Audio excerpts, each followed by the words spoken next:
Magandang gabi mga kapatid at mga kaibigan.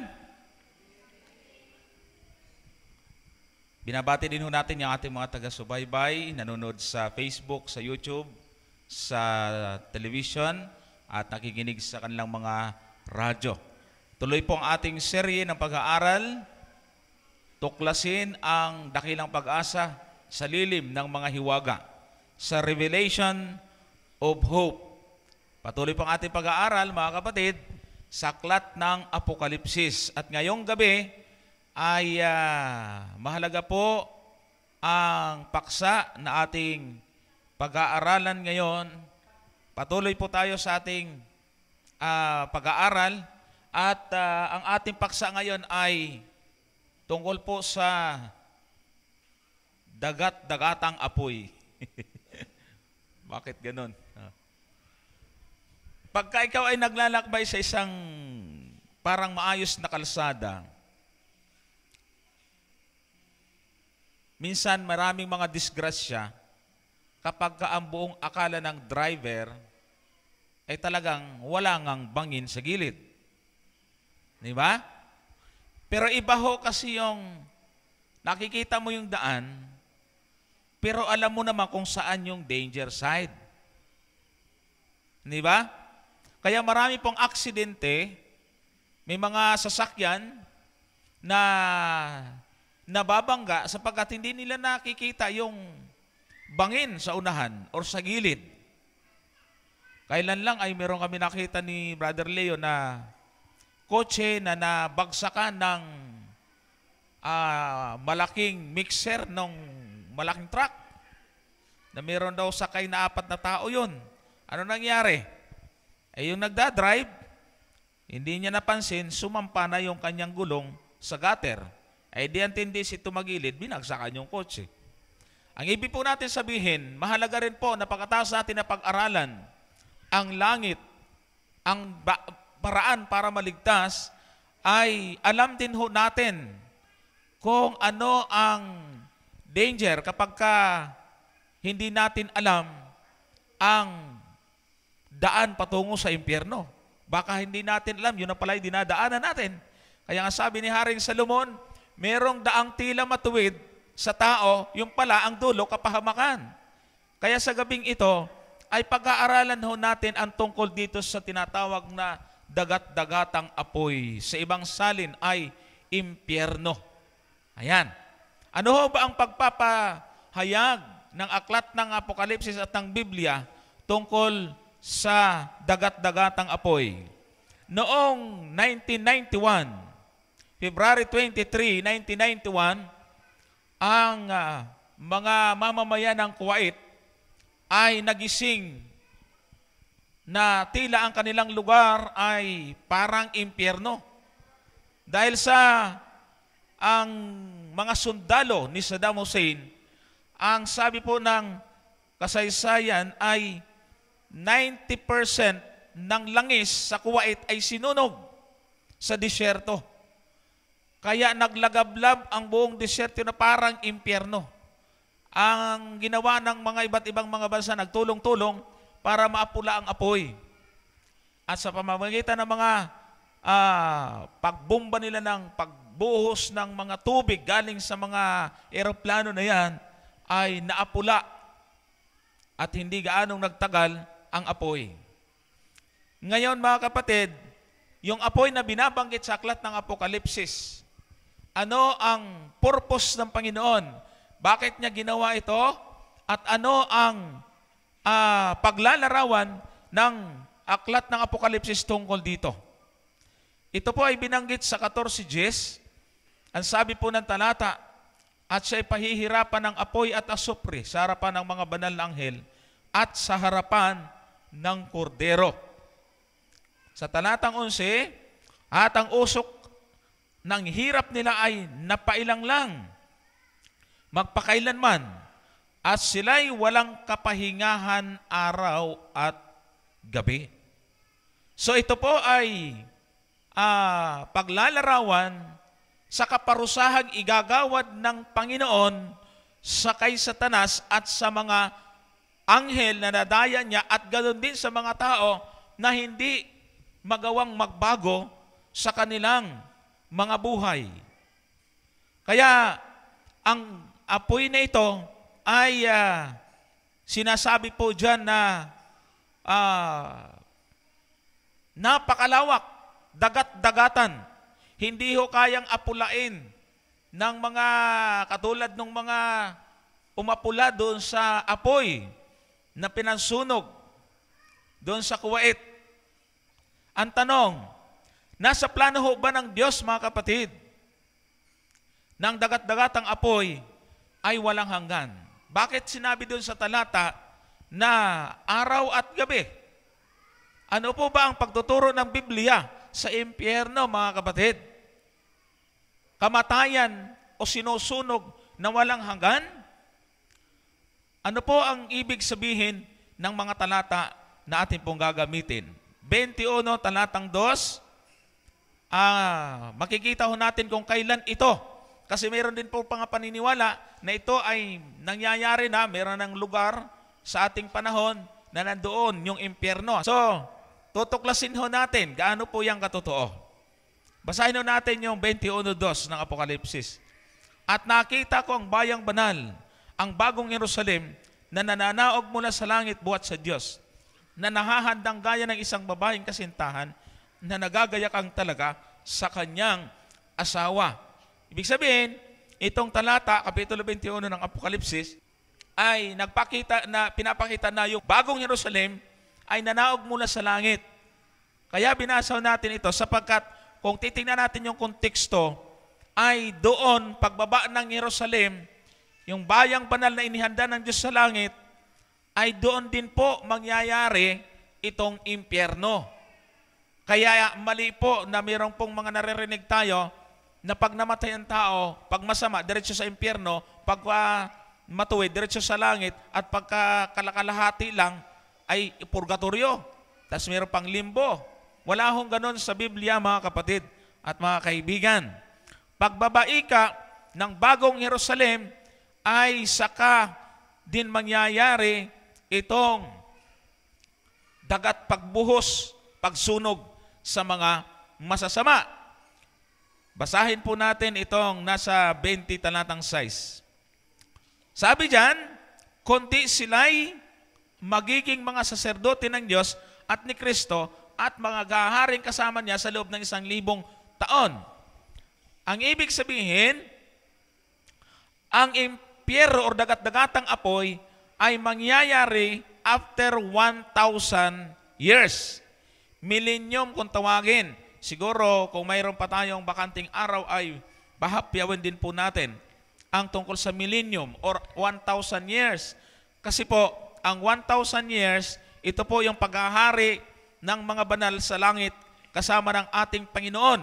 After 1,000 years, bababa yung New Jerusalem, bubuhayin yung mga patay, at saka ibubuhos yung apoy na yon. Sabi po dito, sa karugtong nito, mapalad at banal ang makalakip sa unang pagkabuhay na mag-uli. Sa mga ito'y walang kapangyarihan ang ikalawang kamatayan. So may binabanggit ito ditong ikalawang kamatayan. Iisa-isahin ho natin to, mga kapatid. Pakita ko po muna sa inyo yung pagkakasunod-sunod.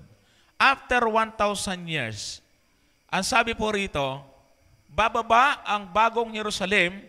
Yung bagong Jerusalem na yan, andoon yung mga naligtas ng unang dumating ang Panginoon na dinala sa langit. Di ba pinag-usapan natin kagabi? Pagdating ng Panginoon, yung mga matuwid, dadalhin sa langit. 1,000 taon sa langit. After ng 1,000 taon, pagkatapos doon, bababa na yung yung syudad, nasa loob yung mga ligtas. At ang sabi dyan, sa binasa natin kanina, ay merong ibang mga patay na hindi nabuhay sa loob ng 1,000 taon. In short, ang mga hindi nabuhay sa bagong 1,000 taon, yun yung mga masasama. Kaya ang sabi dyan, sa pangalawa, ang masasama ay mabubuhay. Tingnan nyo ha, after 1,000 years, yung bagong Jerusalem kasamang mga banal nasa loob, bababa. Ang mga masama na hindi nabuhay nang dumating si Kristo ay bubuhayin at aagawin ang bagong Jerusalem. Sabi ni Satanas, dadayain niya yung mga nabuhay na masama. Sabi niya, bihagi natin yung bagong Jerusalem. Nakahangho yun sa bundok. At gusto nila napakarami ng mga makasalanan. Ang sabi ay parang buhangin sa dagat. At gusto nilang kubkubin, gusto nilang agawin yung bayang banal na nandun sa bundok. Pero ang mangyayari, pang-apat, bababa ang apoy mula sa langit. Doon yung impyerno. Doon yung pagsunog sa mga makasalanan kasama si Satanas. Kaya nga ito ang talatang back up natin doon sa ating sinasabi. At nangagsipanhik sila sa kalaparan ng lupa at kinubkob ang kampaminto ng mga banal. Yan ang gusto nilang gawin. Pero ang sabi po, at bumaba ang apoy mula sa langit at sila'y nasupok. Yan ho ang ating batayan na talata, mga kapatid. Ang apoy na ito ay hindi ho gawa ng tao. Ang apoy na ito ay galing sa langit. Kaya hindi kayang kontrolin. Magsama-sama na lahat ng bumbero at lahat ng mga dagat at tubig ay ibuhos mo doon. Hindi ito kayang patayin. Sapagkat ito'y sadyang nakatalaga para wakasan ang kasalanan at ang espiritong si Satanas. Kung susunugin mo si Satanas ng apoy galing sa kalan, sa puspuro, tawa-tawa lang yan, di yan tatablan. Pero kapag ang apoy galing sa Diyos, ang susunog sa Kanya, sigurado, tipok. Ganyan ho ang mangyayari, mga kapatid, sa tinatawag po nating pagsunog at paraan para tapusin ng Panginoon ang kasamaan sa mundong ito. Ngayon, may binanggit ho kanina na yung mga maligtas ika, yung unang nabuhay, ay walang kapangyarihan sa kanila ang ikalawang kamatayan. Bakit ikalawang kamatayan? Dahil po, ang unang kamatayan ay ang kamatayan na mararanasan natin lahat na nabubuhay sa mundong ito. Maliban doon sa aabotang buhay ng Panginoon. Lahat ng tao na mamamatay, ito yung unang kamatayan. In short, yung hindi nakasama sa unang pagkabuhay, pangalawang pagkabuhay, yun ang tatanggap ng ikalawang kamatayan, which is susunugin. Tatapusin ng Diyos. Itong ating kamatayan, bunga ng karamdaman, katandaan, ayan ang unang kamatayan. Sanhi po niyan, aksidente, pagpapakamatay o anuman, yan ang unang kamatayan. Ang ikalawang kamatayan ay bunga ng ating pagsalangsang sa kalooban ng Diyos. Kaya kung ang ating pagkatao, kaisipan ngayon ay napakasama, talagang kahit anong gawin, walang planong magbago, yan ho ang nakalaan sa atin, mga kapatid. Yan ang hantungan ng mga taong ayaw magbago, ayaw bigyan ng pagkakataon ang Diyos o kapang kanilang paglingkuran.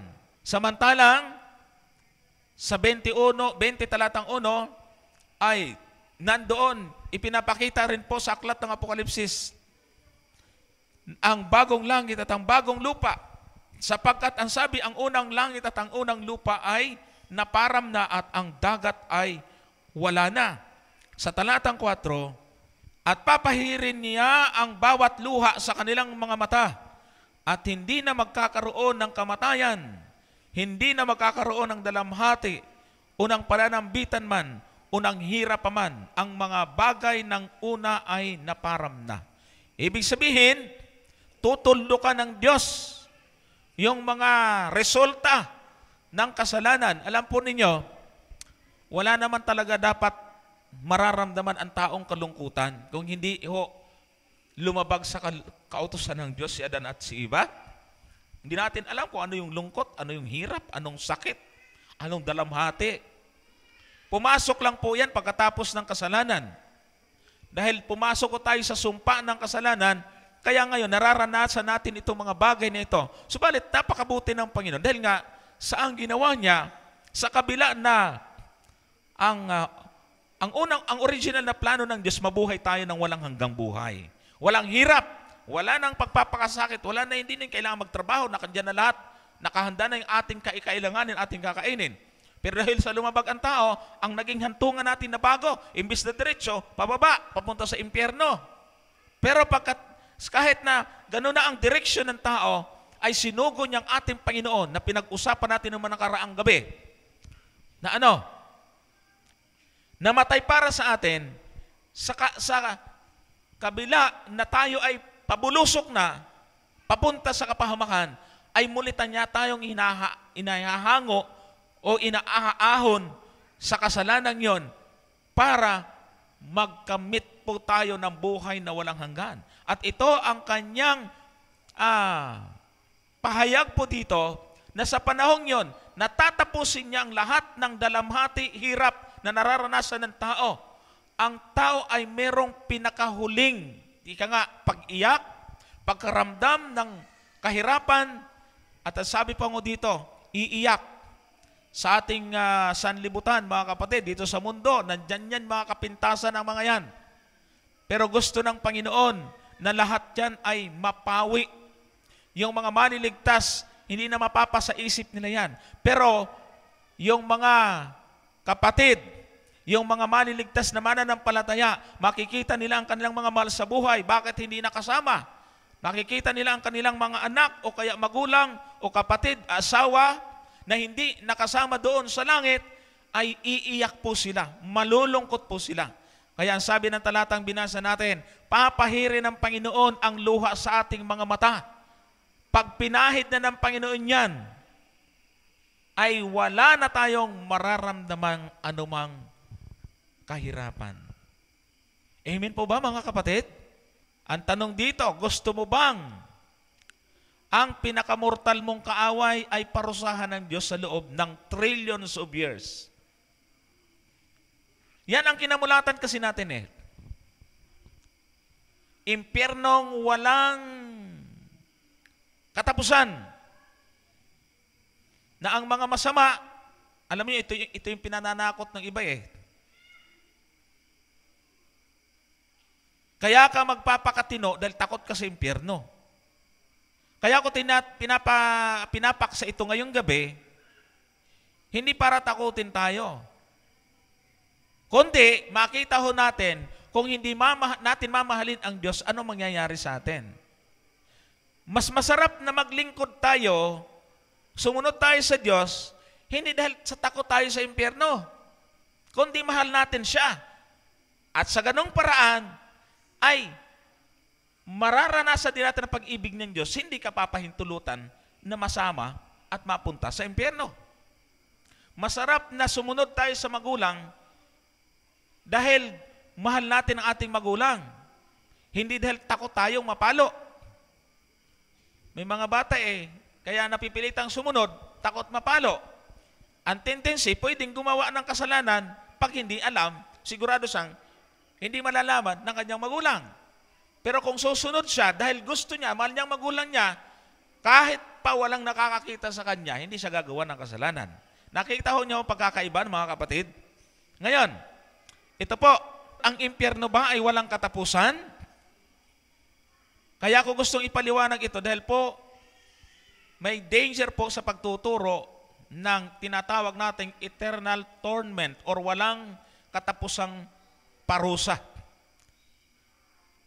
Wawakasan ng Diyos ang kasalanan, kahirapan, kasakitan, kaparusahan, magpakailanman. So, ibig sabihin, yung salitang magpakailanman, lahat ng yan mawawala. Kasama yung kaparusahan, mga hirap, sakit, at yung kasalanan.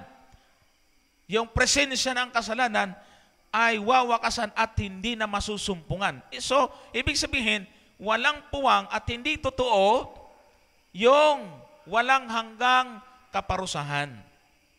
Baka sabihin nyo, kami lang mga Seventh-day Adventist ang nagtuturo nito.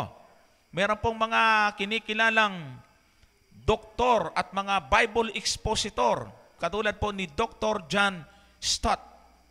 No? Hindi lang po siya, nag-aral po siya na ang ang dagat-dagatang apoy ay hindi talaga walang hanggan.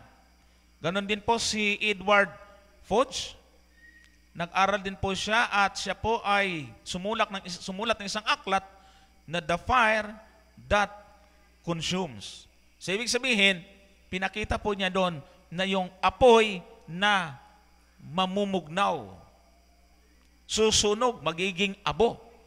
At natuklasan nila sa kanilang pag-aaral na yung idea of an ever-burning hell for trillions of years is really a pagan doctrine. And it's blasphemy to a God of love. So, ibig sabihin, nasumpungan at na-discover nila na ang pagtuturo pala na ang parusa sa masama ay walang hanggan, ay galing sa paganong katuruan. No? Nakita ho nila na ito po ay blasphemous. Isang uri ng pamumusong. Bakit? Ang Diyos pag-ibig. Paano may ilalarawan ang Diyos ay pag-ibig? Ang makasalanan sinusunog niyang walang katapusan. Di ba? Ngayon, maraming mga Kristiyano ang nagtatanong. Ang mga tanong tungkol sa impyerno. Pagbigyan ho natin yung common question, mga typical question mula sa ating mga mamamayan. Ito po yung mga tanong tungkol sa impyerno. Kailan ito mangyayari? Bagaman nasagot na natin yung iba, ang impyerno ba ay isa lamang lugar na sobrang init ngayon? Pangatlo, hanggang kailan matatapos ang impyerno? Pang-apat, paanong mangyayari na ang Diyos ng pag-ibig pupuksain niya ang kanyang mga iniibig? Yan ho ay mga tanong galing mismo sa mga tao na kinala po ayon sa survey. Ang pupuksain, tandaan ho natin mga kapatid, ang pupuksain ng Diyos ay kasalanan. Susunugin niya ito. Kaya lang, pag hindi mo binitiwan ang kasalanan, kasama kang masusunog. Kaya, mahal ng Diyos ang makasalanan, hindi yung kasalanan. Sino ho ba yung makasalanan? Tao. Mahal ng Diyos ang tao. Pero hindi yung kasalanan ginagawa mo. Kaya kung ayaw mong bitawan ang kasalanan, pag sinunog ng Diyos yung kasalanan, kasama ka. Nakuha ba natin mga kapatid?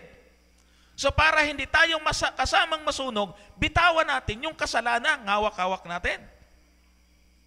O yung kasalanan, palagi natin ang palit-ulit nating ginagawa. Ngayon, ito po ang nakarsulat sa Malakias 4:1. Sapagkat narito ang araw ay dumarating na nagniningas na parang horno, at ang lahat na palalo at ang lahat na nagsisigawa ng kasamaan ay magiging parang dayami. At ang araw na dumarating ay susunog sa kanila, sabi ng Panginoon ng mga hukbo, na ano pat hindi mag-iiwan sa kanila ng kahit ugat ni sangaman. O malinaw ho ang talata, mga kapatid. Masusunog. Wala raw maiiwan kahit ugat ni sangaman. Kaya matibay ho ang ating basihan sa ating pong pagpapatunay sa nakasulat sa Biblia. Tungkol naman doon sa pangalawang tanong, sinabi ba ng Biblia na ang mga masama ay nasa impyerno na ngayon? Yung mga pakasalanan, yung maraming mga kriminal, pag namatay ba, diretso sa impyerno? Dive ka agad sa impyerno? Ha? Kung pabalikan na natin, isisintax po natin yung talata, ating uunawain. Ang sabi dyan, sapagkat naritong araw ay dumarating. Sa English po ay the day cometh. Ibig sabihin, future. Mangyayari pa lang.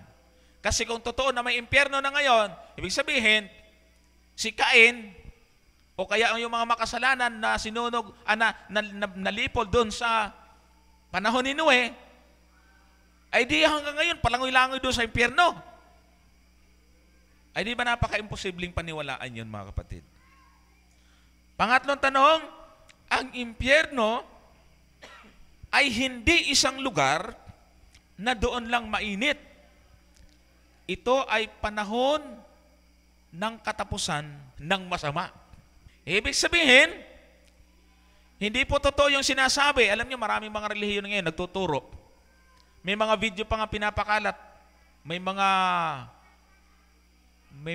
alulong, mayroong mga nakakatakot na mga iyakan, narinig daw doon sa isang malalim na hukay, hinulog daw yung isang camera, tas nakita doon, mga naglalangoy-langoy, may impyerno na daw sa ilalim ng lupa. Hindi po totoo yun, mga kapatid. Yun ay isang paraan ng pananakot para mahikayat ang tao, which is mali. Kasi ang dapat na paraan para maglingkod tayo sa Panginoon ay hindi dahil sa tayo takot sa impyerno, kundi mahal natin ang Diyos. Kaya kung tayo po ay magpapasya na maglingkod sa Panginoon, ay ang unang titingnan natin dahil mahal natin siya.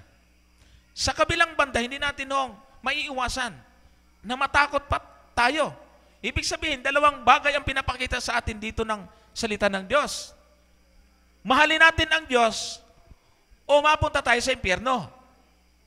Hindi natin mamahalin ang Diyos dahil ayaw natin mapunta sa impyerno.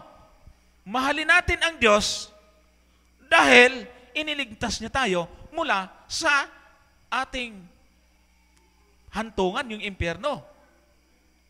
Yun po ang tamang filosofiya, mga kapatid. Sabi dito sa aklat ng 2 Pedro 3:7, ngunit, ang sangkalangitan ngayon at ang lupa sa pamamagitan ng gayon ding salita ay iniingatang talaga sa apoy na itinaataan sa araw ng paghuhukom at ng paglipol sa mga taong masama.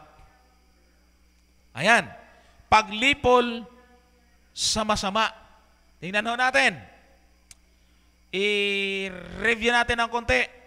Paano ang paglipol sa masama? Sabi doon sa Malakias kanina, sa 1, susunugin. Pagkatapos masunog, ano mangyayari? Talatang 3, at inyong yayapakan ang masasama sapagkat sila'y magiging abo sa ilalim ng mga talampakan ng inyong mga paa sa kaarawan ng aking gawin, sabi ng Panginoon ng mga hukbo. Tingnan nyo mabuti, ha? Tapos, imagine din natin kung totoo yung sinasabi na hindi talaga mamamatay ang masama, walang hanggang paghihirap. Sabi dyan, yung masasama, yayakapakan ng paa. Papaano kung buhay yun? Apak-apakan mo, hawakan pa yung paa mo nung masama, hindi ka makaalis. Hindi ba? Masama daw, aapakan sabi ng iba, walang hanggang kamatayan. Ibig sabihin, hindi natatapos sa paghihirap. Pag inapakan mo yon, paano mangyayari yon?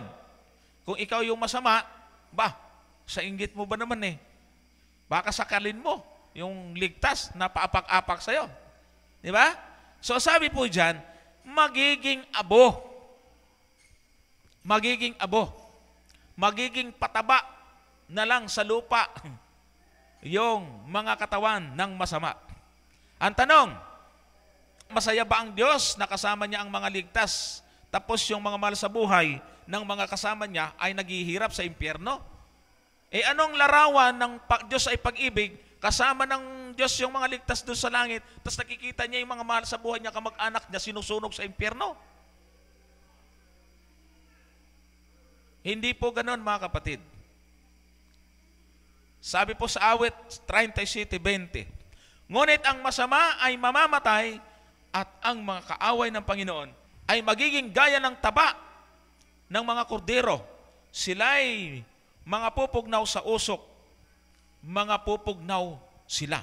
So ibig sabihin, yung taba natutunaw, ganon din yung mga masama. Ngayon, sabi ng iba, may talata kasi na nakalagay doon sa talata yung magpakailanman or walang hanggan. Kaya, pag-aralan natin kung anong ibig sabihin ng salitang magpakailanman at saka walang word na walang hanggan. Kasi pagka tayo mag-i-interpret ng sa ating sariling pakahulugan, pag magpakailanman, magpakailanman talaga yon.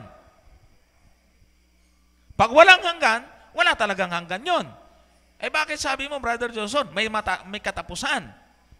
At alam ko maraming mga nakikinig na naniniwala sa eternal torment, kaya tututol siya, kaya pinili ko na mas magandang sagutin na rin natin ito ng detalyado, mga kapatid. At mamaya ipapakita ko sa inyo bakit kailangan malaman natin ang katotohanan tungkol dito. Sino ba ang nagpasimula ng turo na walang hanggang kaparusahan? Ito muna, 9:12.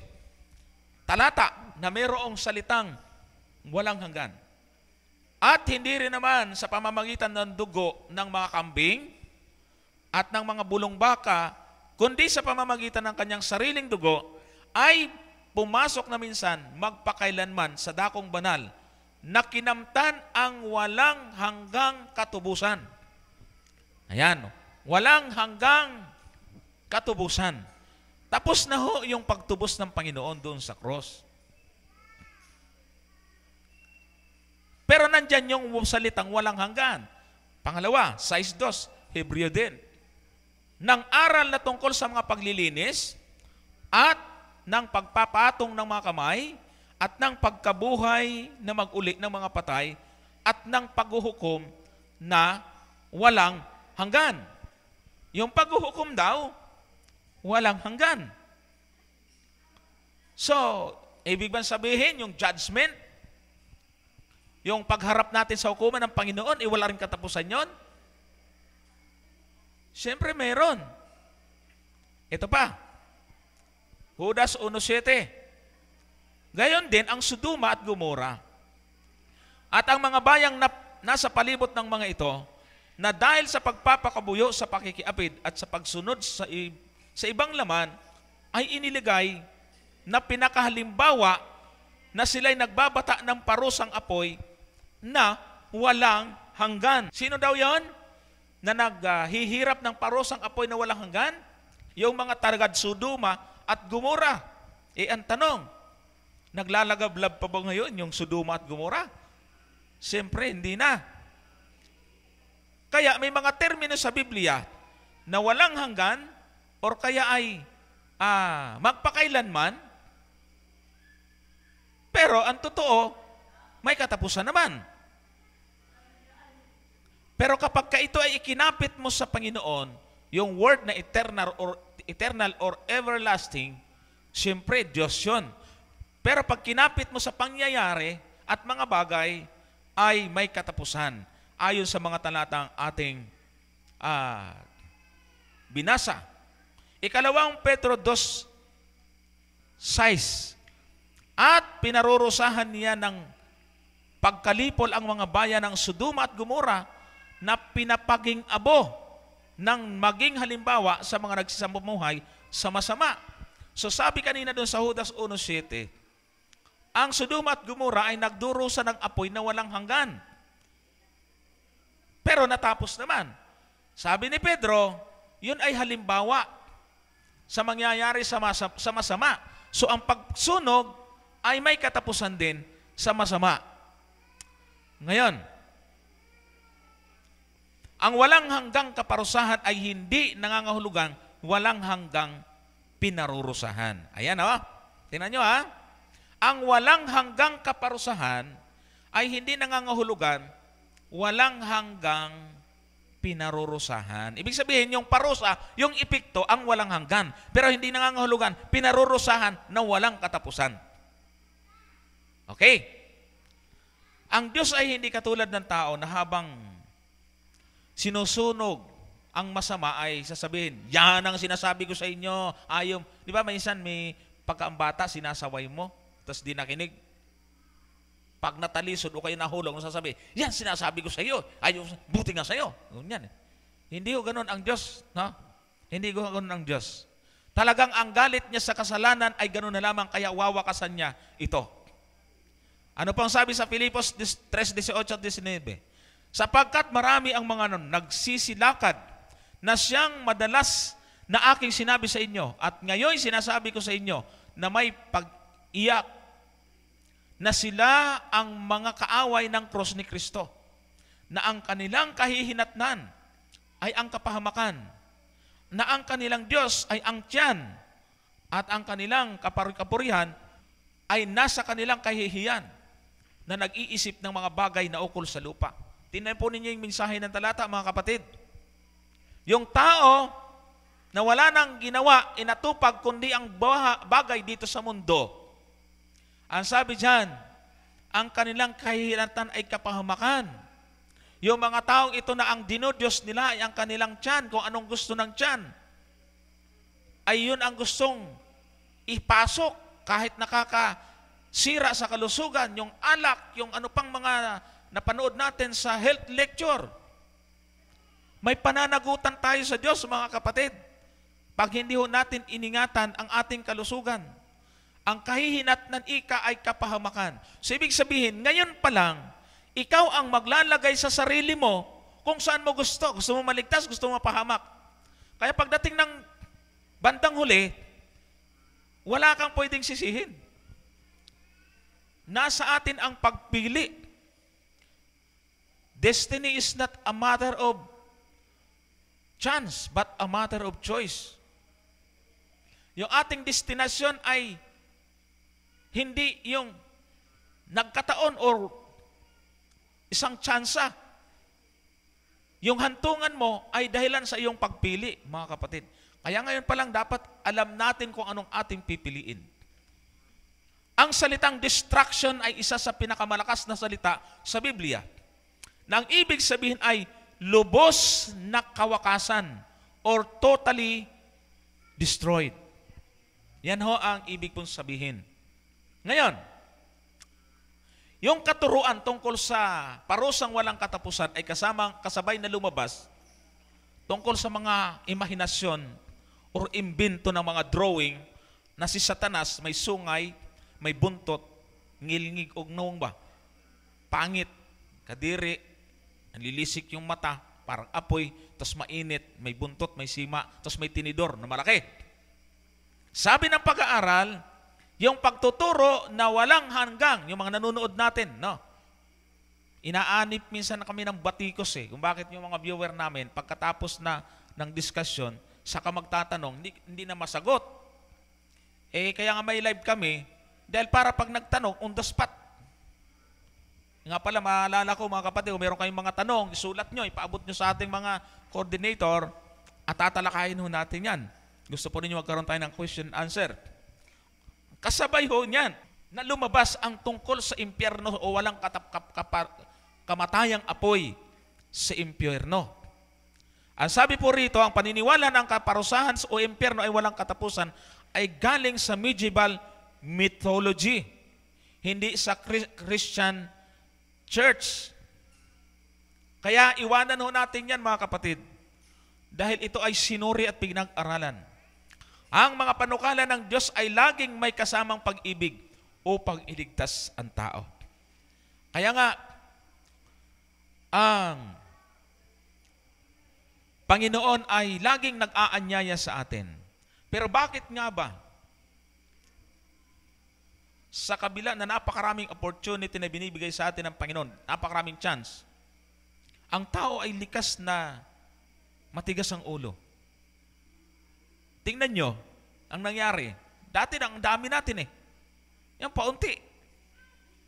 Pagkatapos sa pagwawakas niyan, iilan lang yung maniniwala. Inilarawan na ho ng Panginoon, mga kapatid, ang mga ganyang pangyayari.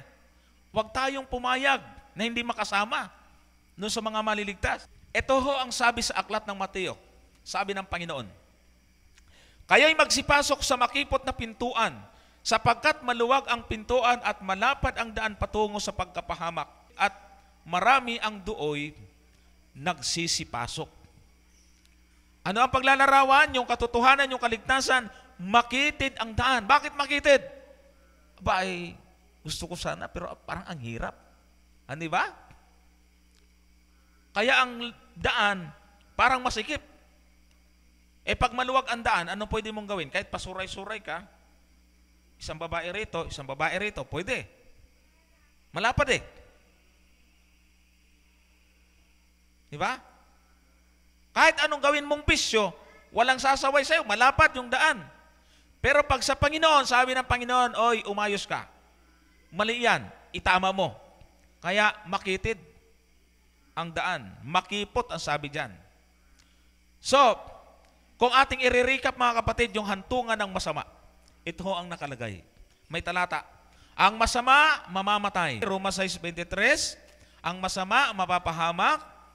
Lucas 13:3, ang masama, masusunog. Malakias 4:1, ang masama, mapupugnaw. Awit 37:20, ang masama ay magiging abo. Malakias 4:3, ang masama ay maglalaho.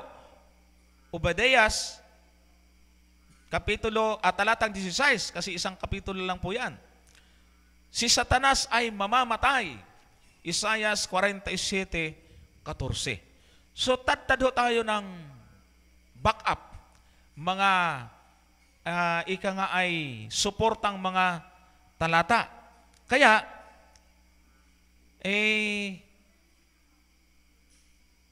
sikapin natin na paglingkuran ang Panginoon kasi may nakalaan kapag ipinagpalit natin ang Panginoon sa ating mga hilig.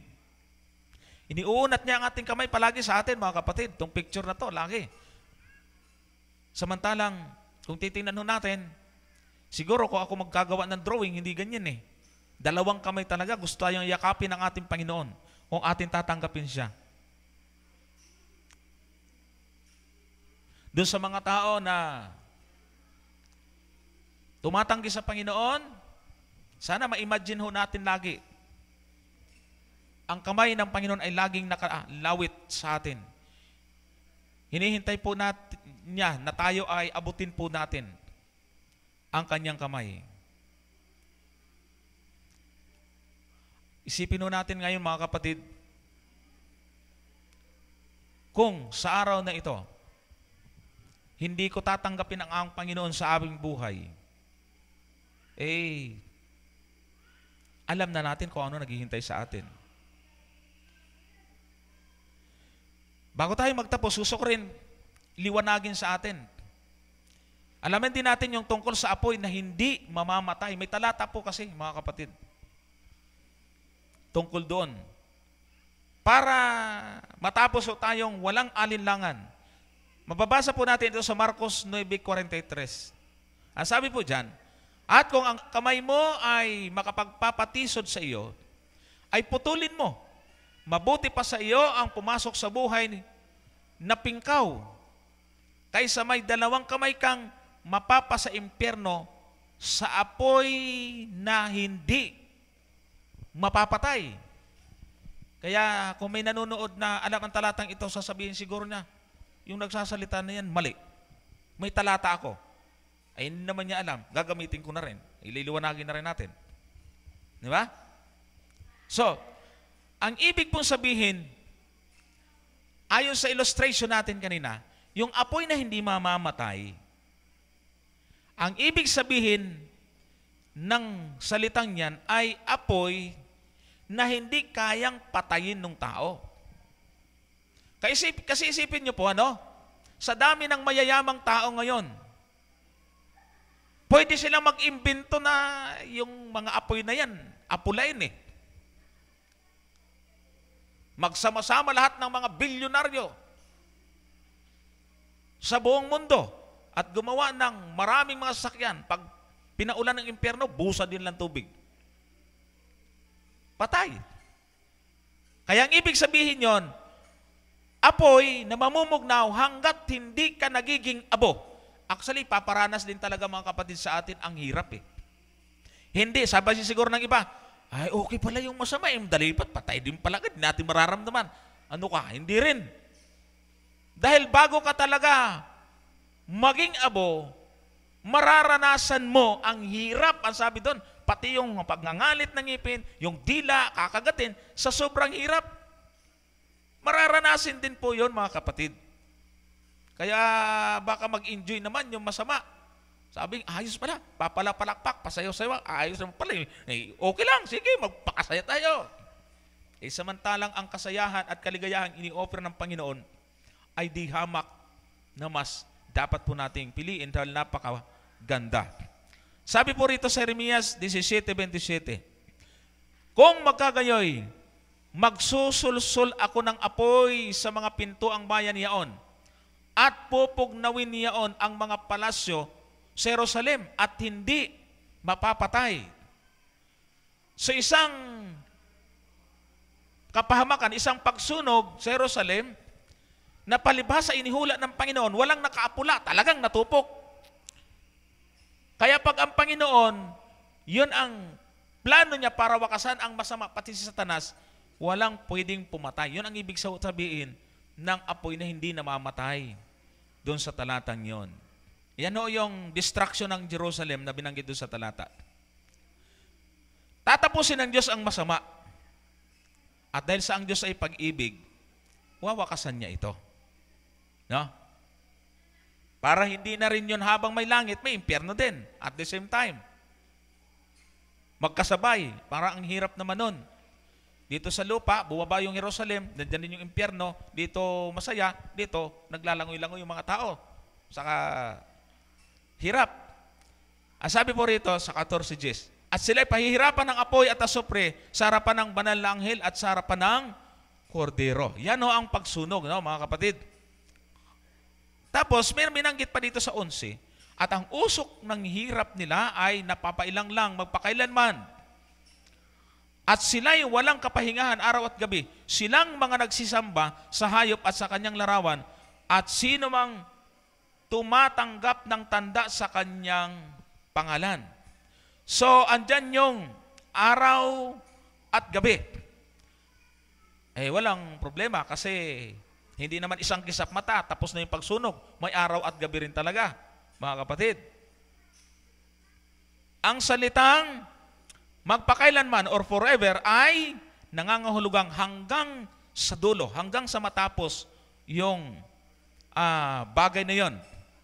Minsan ito ay tumutukoy sa limitadong pangyayari.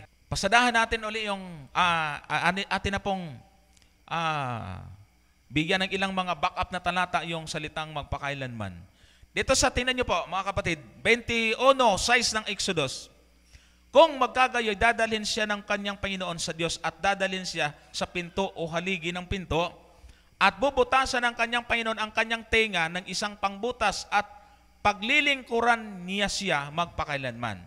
So, ang tinutukoy dito, yung alipin at Panginoon. Binibili yung alipin noon.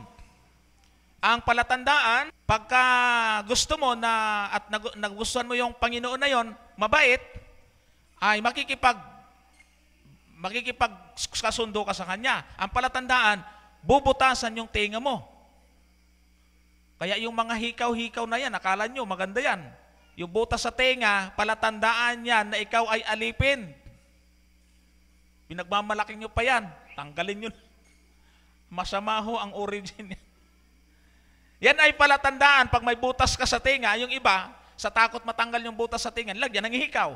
Sa Biblia, ang tingin sa ng Diyos, alipin ka sa kasalanan. Yun po talaga ang origin nun. Kaya mga Adventist walang hikaw. Siyempre, hindi naman nyo naman alam yun. Di ba? Malay naman natin.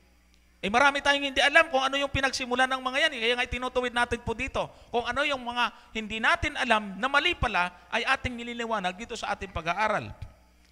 Ngayon, maglilingkod daw, magpakailanman. Mamamatay naman yung lingkod, alipin na yun. Di hindi magpakailanman, so may limitasyon pa rin. Hunas 2:6, ako'y bumaba sa mga kaibabawaan ng mga bundok. Ang lupa, 10 ng kanyang halang ay tumakip sa akin, magpakailanman. Si Hunas daw ay dinulok ng isda, tapos yung kanyang halang, yung hasang siguro yan, ay tumakip sa akin magpakailanman. Pero alam naman natin si Hunas, na pagdating doon sa lugar, niluwa din siya. Asan yung magpakailanman doon? Hindi naman siya namatay doon sa tiyan ng malaking isda. Kaya yung salitang magpakailanman na naranasan ni Hunas, walang hanggan o hanggang sa iluwa siya ng isda. Si Samuel, unang Samuel 1:21, hindi ako aahon hanggang sa ang batay mahiwalay sa suso at kung magkagayoy aking dadalhin siya upang siya ipakita sa harap ng Panginoon at tumahan doon magpakailanman. Sa 28, kaya't aking pinagkalooban naman ang Panginoon habang siya'y nabubuhay. Ipinagkakaloob ko siya sa Panginoon at siya'y sumamba sa Panginoon doon. So ibig sabihin, yung salitang dinala si Samuel doon magpakailanman, ibig sabihin ay habang nabubuhay. So may limitasyon. Ano po? Ang makasalanan ay susunugin hanggang maging abo. Habang sinusunog ang apoy ay hindi mamamatay hanggang buhay ang masama ayon sa Malakyas. So ibig sabihin, yun po ang mga kahulugan ng mga yan. Okay. Inaabot ng Panginoon mga kapatid sa atin lagi. Yan ang palaging imbitasyon. Ang gusto ng Panginoon, agawin tayo sa apoy. Kung ako lang masusunod, pipilitin ko talaga kayong maging Seventh-day Adventist eh. Kung ako lang. At saka ang totoo, yun din ang gusto ng Panginoon. Ang sabi niya, agawin sa apoy. Pag hindi nagbago ang mga tao, punta sa apoy. Eh, ano gagawin natin para sa apoy? Imagine niyo may isang siga. Pagkatapos yung anak mo, na wala pang malay, wala pa sa balanse kung tumakbo, napunta roon. Siyempre, dali-dali mo siyang aagawin. Kasi mapapasok siya, masusunog ang kanyang balat. Ganon ang gusto ng Panginoon kasi ang susunugin sa tao, buong kaluluwa, buong pagkatao. Kaya ang kanyang kamay, gusto tayong hilahin mula sa kapahamakan. Ang gusto naman ni Satanas, hilahin tayo papunta sa apoy. Yan ho. Kaya pipili po tayo mga kapatid.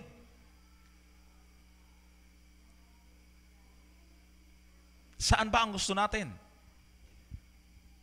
Merong isang talinghaga bilang pagtatapos na gusto ko pong daanan natin. Sabi ng iba, saka na ako magbabago kasi may purgatorio naman eh. May mga relihiyon ngayon na nangangaral na sa loob ng 1,000 taon, mayroong pangangaral, may second chance. Maliho yon mga kapatid. Meron silang ginagamit na talata na nilagay po dito, pero isasumary ko na lang kasi medyo mahaba. Tungkol sa talinghaga sa mayaman at si Lazaro. Yan ho ay nakatala tungkol dito po sa Lucas. Siguro, baka hindi nyo kabisado, babasahin ko na lang mabilisan. Ito ang nakalagay sa talata. Meron ngang isang taong mayaman at siya'y nagdaramit ng kulay ube at masilang lino. At sa araw-araw ay kumakain ng sagana. At isang pulubi ng pangalan Lazaro, lipos ng mga sugat at inilalagay sa kanyang pintuan. At naghahangad na mapakain ng mga mumo na nangahuhulag mula sa dulang ng mayaman. At lumapit pati ang mga aso at hinihimuran ang kanyang mga sugat. At nangyari na namatay ang pulubi at siya'y dinala ng mga anghel sa sinapupunan ni Abraham at namatay naman ang mayaman at inilibing. At sa Hades na nasa mga pagdurusa ay itiningin niya ang kanyang mga mata at natanaw sa malayo si Abraham at si Lazaro ay nasa kanyang sinapupunan. At siya'y sumigaw at sinabi, Amang Abraham, maawa ka sa akin at suguin mo si Lazaro upang itubog niya sa tubig ang dulo ng kanyang daliri at palamigin ang aking dila sapagkat naghihirap ako sa alab na ito. 25. Natapat sinabi ni Abraham, Anak, alalahanin mo na ikaw ay tumanggap ng iyong mabubuting bagay sa iyong pamumuhay. At si Lazaro, sa gayon ding paraan, ay masasamang bagay. Datapat ngayon ay inaaliw siya rin at ikaw ay nasa kahirapan. So marami ang naniniwala na pagka ang tao masama, diretso sa impyerno. Pagka mabait, papunta sa langit sa pamamagitan ng mga talatang ito. Pero ito ho ay isang talinghaga. Pag mababasa po kayo ibang mga Bible version, nakalagay doon, the parable of the rich man and Lazarus. So, ano ho yun? Talinghaga. Ngayon, ano ang ibig pong sabihin? Ano ang ibig sabihin ng talanghaga? Dito tayo magwawakas. Ito po yung magandang leksyon na dapat maiwan sa ating mga isipan. Ang Panginoon, sa tuwing siya'y nagsasalita, laging may dahilan, may basihan. At tinitingnan niya yung kanyang kausap. Ang kanyang mga kausap ay mga Fariseo at mga Eskriba, mga Hudyong mayayaman. At ito po ang tradisyon at kultura ng mga Hudyo ayon sa kanilang mga mentalidad. Ang mga Hudyo, kapag mayaman, palibasa marami sa kanila yung mayaman, ang kanilang tingin sa sarili, sila ay mas banal. Kapag mahirap, ang tingin nila ay makasalanan. Ang paniwala ng mga Hudyo, kaya sila mayaman, ang kayamanan ay simbolo ng biyaya at ang biyaya ay kaligtasan. Kaya sa kanila, ang kwento ng mayaman at si Lazaro ay ano po? Kwento ng maliligtas at ng hindi maliligtas. Kaya lang sa kaisipan nila, habang nagkikwento ang Panginoon, siguro imagine natin nagsisikuhan sila, sigurado ako dyan. Yung mayaman ang maliligtas, yung si Lazaro hindi. Kaso lang ang ending ng talinghaga ng ating Panginoon, reverse, baliktad. Bakit? Gusto niyang ipakita, gusto niyang turuan ng leksyon, yung maling kaisipan ng mga Hudyo na pag mayaman ka, ligtas ka na. At pag mahirap ka, hindi ka maliligtas. Maraming mahihirap ngayon. Minsan maririnig mo sa kanilang mga bibig, wala akong pansimba. Hindi man siguro ako maliligtas, di man siguro ako magusto ng Panginoon, hirap ng buhay ko. Alisin ho natin ganyang kaisipan. Dahil ang talinghagang ito, yun ang pinupunto ng ating Panginoon. Yung mga mayayaman ay hindi dapat magtiwala sa kanilang kayamanan pagdating sa kaligtasan. Walang magagawa ang mga yan, mga kapatid. Walang silbi ang kayamanan. Walang silbi ang pera pagdating sa kaligtasan, mga kapatid. Kaya, minangaalala akong kanta, napakaganda eh. Kamtan mo man ang buong mundo't kanyang yaman. Di ba? Maging palasyo man ang iyong tahanan. No? Makamit mo man ang lahat ng tagumpay. Ngunit di mo na nakikita ang Panginoon ng mukhaan. Ano? Tapos, kulang naman sa pagbasa ng kasulatan. Lahat ng yan, walang kabuluhan. Kaya mga kapatid, mga kaibigan, ang paksa natin ngayong gabi ay kung ano ang kahihinatnan ng mga taong tatanggi sa Panginoon. Sapat ang mga talatang ito upang bigyan tayo ng babala. Darating ang panahon, sabi ng Biblia, tutulo talaga ang luha ng mga makasalanan. Wala nang pagbabago doon sa panahon yun. Kahit anong gawin natin, kahit anong pakiusap natin, o paano sa panahon ni Noe, nang isinara na ng anghel ang daong, sabi ng mga tao sa labas, Lolo Noe, gusto namin pumasok, pakibuksan ang pinto. Wala na, silyado na. Pakinggan nun niyo ang sabi sa talata ng Mateo 13:50. At sila'y igagatong sa kalan ng apoy. Diyan na nga ang pagtangis at ang pagngangalit ng mga ngipin. Sa 22:13, nang magkagayoy sinabi ng hari sa mga naglilingkod, gapusin ninyo ang mga paa at mga kamay niya at itapon ninyo siya sa labas, sa kadiliman sa labas. Diyan na nga ang pagtangis at pagngangalit ng mga ngipin. Tingnan niyo po ito, mga kapatid. Isipin ho ninyo ito sa mga nanonood sa atin. Tingnan niyo po mabuti. Sa ating pangangaral dito, sa pagtatapos ho natin, maaring meron pong isang miyembro ng pamilya na maniniwala na sana, pero hahadlangan kayo ng inyong mahal sa buhay. Alam niyo, darating yung panahon. Habang nagngangalit ang ating mga ngipin sa galit, sa sirap, sa sakit, naroon na yung time na yung mga tao na humadlang sa'yo, na gusto mo na sanang maglingkod sa Panginoon, pero inawat ka, hinadlangan ka, tinutokso ka, na hindi ka makapagpatuloy. Sisisihin mo sila. Ikaw kasi, gusto ko na sanang naglingkod sa Panginoon. Gusto ko na sanang tanggapin ng Panginoon. Ayaw mo, kasalanan mo ito. Gusto ba natin mangyari sa atin yon? O mas gusto natin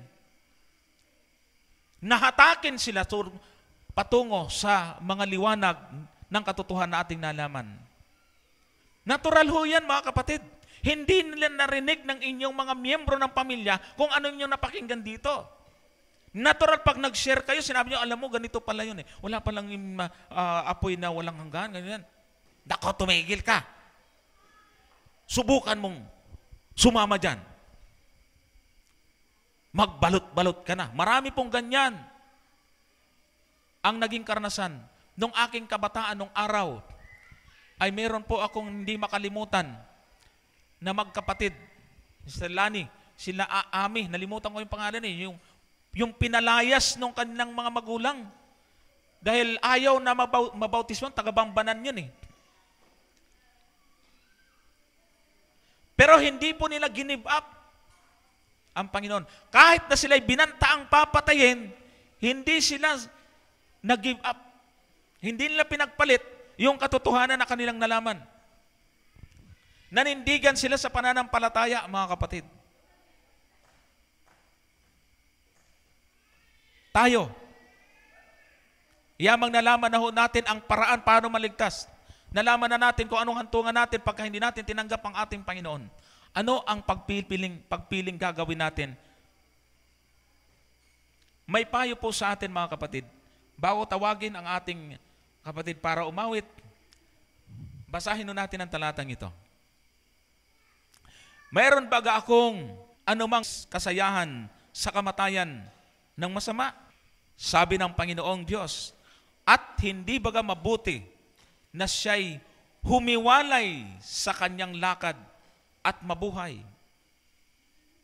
32. Sapagkat wala akong kasayahan sa kamatayan niya na mamamatay, na namamatay, sabi ng Panginoong Diyos. Kaya't magsibalik loob kayo at kayo'y mga bubuhay. Ito po yung panawagan sa atin, mga kapatid. Lisanin ng masama ang kanyang lakad. Tanggapin ang ating Panginoon. Sikapin ho natin, mga kapatid. Pag-aralan ho nating talikdan at itapon na ang ating mga nakasanayang gawing mali pala sa ating buhay. Mas napakagandang tingnan na tayo ay sumasayaw sa kasayahan, sa kaligayahan kasama ang ating Panginoon, kaysa tayo'y lumalangoy sa dagat-dagatang apoy. Napakasarap na makita ang mga larawan ng mga bata, mga magulang, at sino man ay kasamang ating Panginoon tatahan magpakailanman. Huwag na ho natin pag-aksayahan, mga kapatid, ng panahon ang mga bagay dito sa mundo.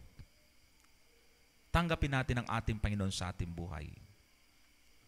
Muna hinihilingan ko po ang bawat isa na tumatanggap sa ating Panginoon sa kanyang buhay at patuloy na nangahawakan sa paninindigang iyon. Pwede po bang ipakitaas ang inyong kamay? Maraming salamat po. God bless us all. Ngayon ay tawagan ko po ang isang kapatid para magbigay ng awitin. At muli, habang siya'y umaawit, patuloy tayong manalangin. Hilingin po natin sa Panginoon na tayo'y tulungan na maging tapat. Tulungan na pagtagumpayan po natin ang mga kahinaan, mga pagsubok at mga hadlang sa ating buhay. Pakinggan po natin si Sister Che sa kanyang awitin.